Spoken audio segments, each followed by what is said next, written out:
Katika msimu wa 2024-2025, timu za Tanzania Yanga Afrika na Simba Sport zimeonyesha mafanikio makubwa katika mashindano ya CAF, kila moja ikiwa na safari ya kipekee barani Afrika.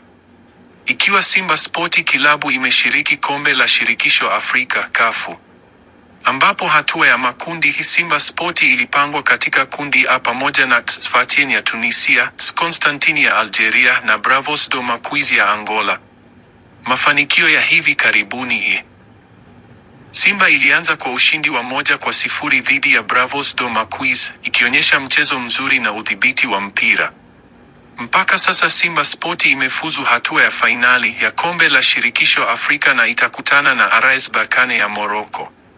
Mchezo wa kwanza utafanyika tarehe 17 Mei 2025 mjini Berkane na marudiano yatakuwa tarehe 25 Mei 2025 katika uwanja wa Benjamin Mkapa, Dar es Salaam, ambapo Simba inaweza ikashinda taji nyumbani.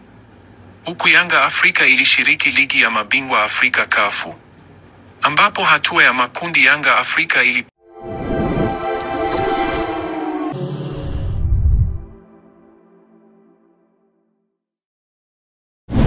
Karibu Sam Promo Brand, tukutangazie biashara yako.